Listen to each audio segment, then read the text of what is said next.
एक भोजपुरी इंडस्ट्री और दूसरा ये लीडरशिप कैसे मैनेज करते हैं निरहुआ, किस तरीके से दोनों चीज़ों में फिल्मों में भी दिखते हैं, क्षेत्र में भी दिखते हैं, लोगों के बीच में कहाँ से ये एनर्जी आती है? इसका बड़ा अच्छा उपाय हमको हमारे मुख्यमंत्री जी ने बताया। पूज्य योगी आदित्यनाथ महाराज जी से जब मैंने कहा कि मैं फिल्म करने वाला हूँ और आप मुझे यहाँ पे आजमगढ़ की जिम्मेदारी में लगा दिए तो मैं कैसे कर पाऊँगा। माननीय मुलायम सिंह यादव जी ने आजमगढ़ में बहुत काम किया है और मुलायम सिंह यादव जी का असली उत्तराधिकारी मैं बन के यहाँ उसको आगे बढ़ा रहा हूँ। लोग कहते हैं कि जो नचैया है, गवैया है, वो किस तरीके से राजनीति करेंगे, क्या मानना है निरहुआ जी? मुझे लगता है कि मतलब अगर आहिर रेजिमेंट बना दी जाए तो गोली कहीं से भी आए, वो किसी भी एरिया से गोली आएगी, सीना हमारा होगा और मेडल से जो है हम आपकी जेब भर देंगे, ऐसा कुछ क्या था? वो इसलिए था कि 400 सीट जीत कर 24 में फिर मोदी ही आएंगे, हम भी बूथ पे जाएंगे, कमल का बटन दबाएंगे। 400 सीट जीत कर 24 में फिर मोदी ही आएंगे।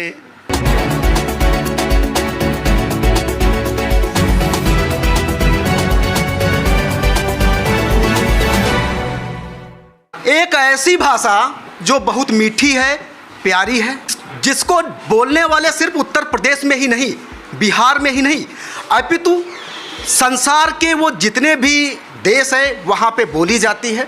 और उस भाषा को कॉन्स्टिट्यूशनल भाषा बनाने के लिए, संविधान की 8वीं अनुसूची में दर्ज कराने के लिए जो प्रयासरत सांसद हैं, उन्होंने लोकसभा में भी इस बात को आगे बढ़ाया है और कहाँ तक ये बात बढ़ी है उनसे बात करेंगे। साथ ही चुनावी बिगुल जो है बज रहा है, पूरी इंडिया जो है चुनाव में डूबी हुई है।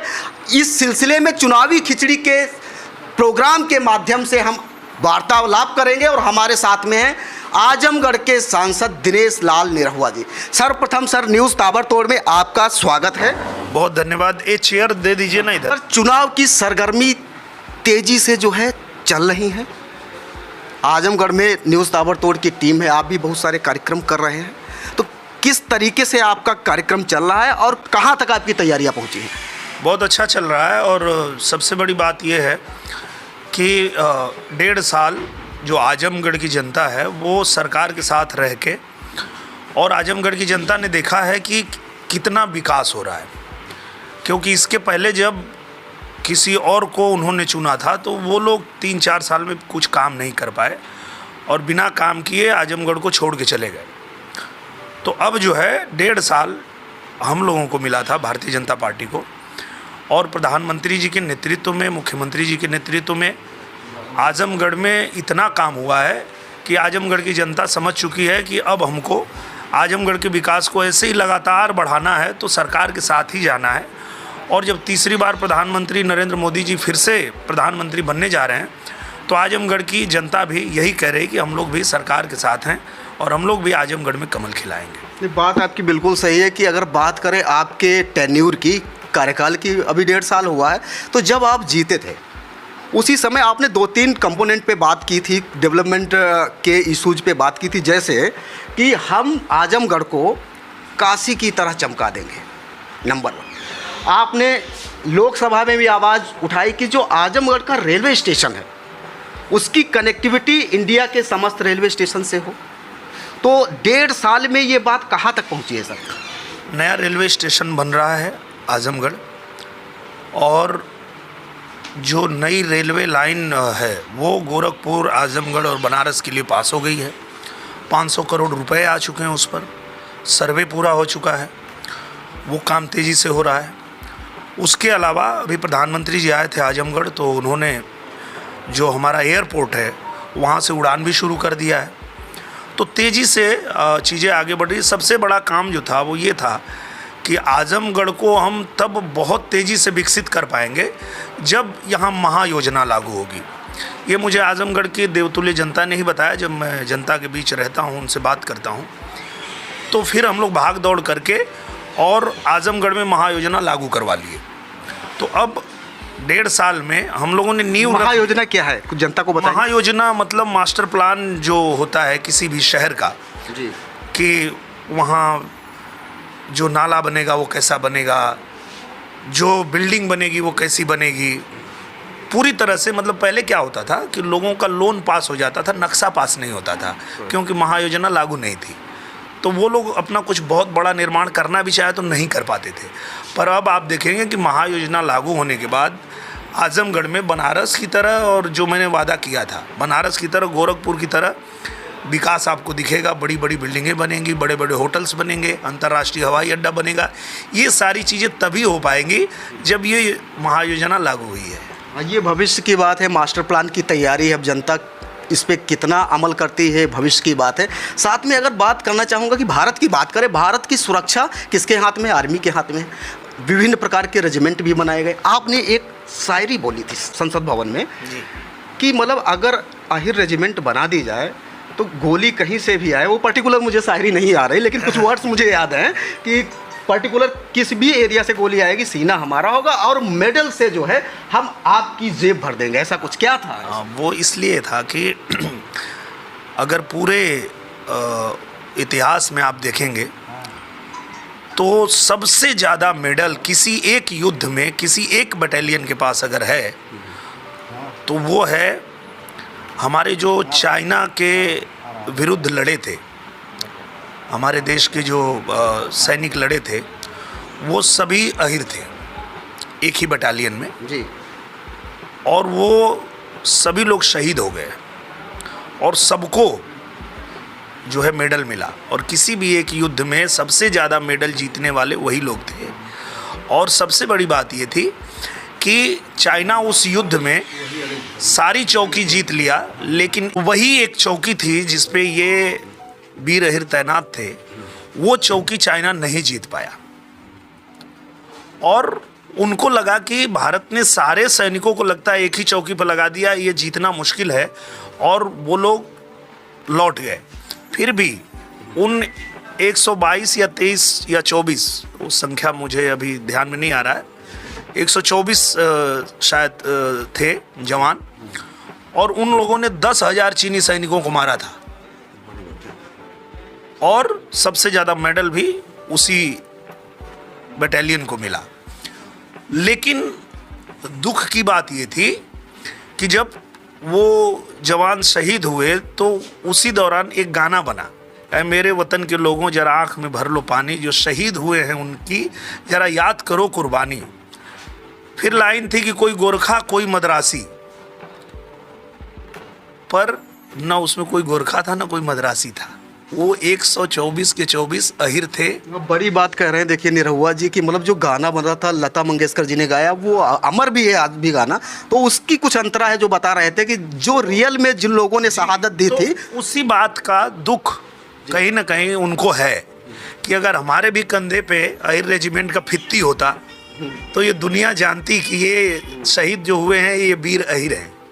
तो इसलिए वो मांग उठी कि भाई अगर सेना में राज्य के नाम पे, जाति के नाम पे, धर्म के नाम पे रेजिमेंट है तो इतने अधिक मात्रा में भारतीय सेना में योगदान देने वाले अहिरों के नाम पे रेजिमेंट क्यों नहीं है? यही बात थी और यही मैंने सदन में भी उठाया था और प्रधानमंत्री जी से भी बात किया था, मैंने गृह मंत्री जी से भी बात किया था और रक्षा मंत्री जी से भी बात किया था। और ये बनेगा, इसमें कोई दो राय नहीं है। मुझे लगता है कि जैसे हम लोग आज देखिए, मैं भी यादव हूँ, मैं भी अहिर हूँ, मैं भी सरकार के साथ हूँ, तो ऐसे ही जब हम लोग सरकार का सहयोग करेंगे तो सरकार भी हमारा सहयोग करेगी और हमारी मांग जरूर पूरी होगी। आपने बहुत अच्छी बात कही कि जो सरकार के साथ रहने पे ही मांगे पूरी होगी। ठीक है, ये आपका सोचना है, लेकिन एक बहुत ही क्रूशल सवाल मैं पूछना चाहता हूँ आपको कि मतलब एक बॉलीवुड, एक भोजपुरी इंडस्ट्री और दूसरा ये लीडरशिप कैसे मैनेज करते हैं निरहुआ? किस तरीके से दोनों चीज़ों में, फिल्मों में भी दिखते हैं, क्षेत्र में भी दिखते हैं, लोगों के बीच भी, कहाँ से ये एनर्जी आती है? इसका बड़ा अच्छा उपाय हमको हमारे मुख्यमंत्री जी ने बताया। पूज्य योगी आदित्यनाथ महाराज जी से जब मैंने कहा कि मैं फिल्म करने वाला हूँ और आप मुझे यहाँ पे आजमगढ़ की जिम्मेदारी में लगा दिए तो मैं कैसे कर पाऊँगा, तो उन्होंने कहा आजमगढ़ में ही शूटिंग करो। तो तुम्हारी फिल्म भी बनती रहेगी और आजमगढ़ की जो जनता है वो तुमसे मिल के अपनी बात भी कहती रहेगी। जो उनकी मांग होगी तुम लिख देना, मैं यहीं से भेज दूंगा, सब हो जाएगा। और वही हुआ। मैं आजमगढ़ में रह के 1.5 साल में 8 फिल्में भी बना दिया, सभी विधानसभा में बना दिया, और जो आजमगढ़ की मांग थी वो हर मंत्रालय को पत्र लिखा और वो भी पूरा हो गया। तो दोनों काम आसानी से हो गया। लोग कहते हैं कि जो नचैया है, गवैया है, वो किस तरीके से राजनीति करेंगे, क्या मानना है निरहुआ जी का? मुझे लगता है कि अब जो है समय बदल रहा है, टाइम बदल रहा है। और देखिए, मैं एक कलाकार हूँ जी। और मैं अपना घर अपनी कलाकारी करके चला लेता हूँ। जब मैं यहाँ फिल्म करता हूँ तो मेरा परिवार चलाने के लिए पैसे मुझे वहाँ से आ जाते हैं। मुझे जनता को लूटने की ज़रूरत नहीं है। चिंता का विषय उन नेताओं को है जिनको नाचना नहीं आता है। उनको वो मतलब जो हर सोर्स ऑफ इनकम है, आप हर जगह से आप सरवाइव कर सकते हैं। हाँ, तो वो जो आ रहे हैं हमसे लड़ने के लिए, उनको चिंता करना है कि उनको नाचना नहीं आता, उनको पहले सीख के आना पड़ेगा। क्योंकि हमको तो भाषण देने भी आता है, हमको जनता से बात करने आता है और नाचना भी आता है, पर जो सामने आ रहा है उसको नाचना नहीं आता, इसीलिए वो हार जाता है। ये तो एक रियलिटी है। मतलब एक आर्टिस्ट इतना मतलब तीखा कैसे बोल सकता है? आपने देखा होगा विभिन्न चैनलों में। मैं वही प्रश्न पूछने जा रहा हूँ कि अगर बात करें समाजवादी पार्टी की, आजमगढ़ समाजवादी पार्टी का गढ़ है। 2014 में माननीय मुलायम सिंह यादव, 2019 में अखिलेश यादव जी, और फिर उसके बाद 2022 में मतलब एक लीगेसी फैमिली को बाहर करके जो है निरहुआ जी एंट्री करते हैं, और मार्जिन होता है सिर्फ 8000 वोट का। 8000 वोट। तो इस समय जो आने वाले टाइम में क्या ये मार्जिन बढ़ेगा? क्या सोच रहे हैं आप? बिल्कुल बढ़ेगा। उसका कारण है। क्या कारण है? माननीय मुलायम सिंह यादव जी ने आजमगढ़ में जितना विकास किया था, अब उस विकास को आगे बढ़ाने की जिम्मेदारी थी अखिलेश यादव जी की। क्योंकि जनता ने उनको मौका दिया कि माननीय मुलायम सिंह यादव जी ने आजमगढ़ में बहुत काम किया है, अब आप इसको आगे बढ़ाइए। पर वो 4 साल में छोड़ के भाग गए, आगे नहीं बढ़ाए। तो फिर मुलायम सिंह यादव जी का असली उत्तराधिकारी मैं बन के यहाँ उसको आगे बढ़ा रहा हूँ। आजमगढ़ की जनता ने मुझे जब मौका दिया तो मुलायम सिंह यादव जी ने जितना यहाँ काम किया था, फिर उसको मैं और आगे बढ़ाने लगा। यहाँ विश्वविद्यालय भी बनवा दिया। मानते हैं मुलायम सिंह जी ने काम किया था और उस काम को आगे हम लोग बढ़ा रहे हैं, क्योंकि वो नहीं बढ़ा पाए, वो छोड़ के चले गए। और कोई भी काम होता है तो उसको आगे बढ़ाना चाहिए। कोई काम हुआ है, अब उसमें और क्या हो सकता है, वो हम लोग कर रहे हैं। हम लोग विश्वविद्यालय बनवा दिए, संगीत महाविद्यालय बनवा दिए, यहाँ पे जो है रिंग रोड बनवा रहे हैं आजमगढ़ में।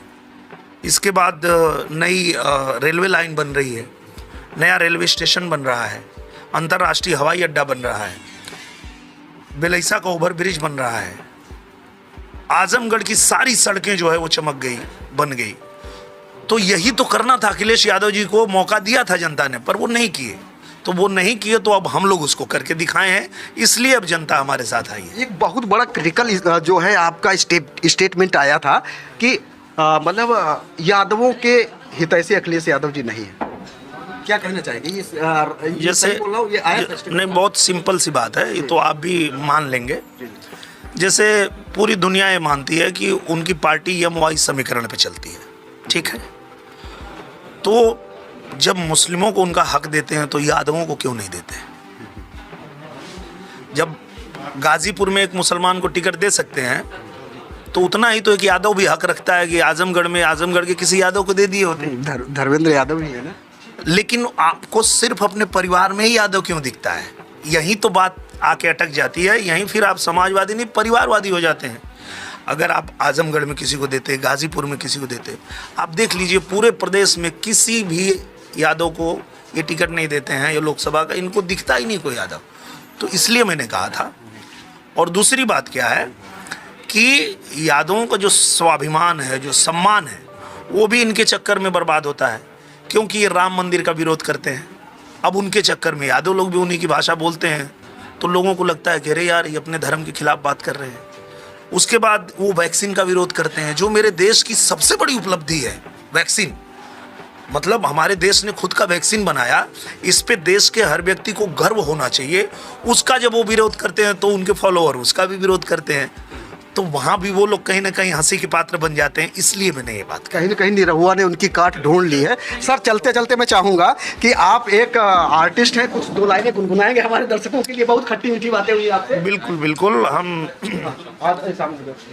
यही आपको कहना चाहेंगे कि 400 सीट जीत कर 24 में फिर मोदी ही आएंगे, हम भी बूथ पे जाएंगे, कमल का बटन दबाएंगे। 400 सीट जीत कर 24 में फिर मोदी ही आएंगे। बहुत बहुत धन्यवाद निरहुआ जी, बहुत बहुत धन्यवाद आपका। ये थे निरहुआ जी, आजमगढ़ के सांसद, जिन्होंने विभिन्न तरीके की खट्टी मीठी बातें की और पूरी तरीके से आश्वस्त है कि जो 2024 का चुनाव जीत रहे हैं और जीतने के बाद एक जो मास्टर प्लान बनाया गया जिससे जो है आजमगढ़ की कायाकल्प बदल जाएगी। दोस्तों, इस वीडियो के बारे में आपकी प्रतिक्रिया क्या है? मेरा नाम बलवीर कश्यप है, आप देख रहे थे न्यूज़ ताबड़तोड़। न्यूज़ ताबड़तोड़ में बने रहने के लिए धन्यवाद। जय हिंद, जय भारत।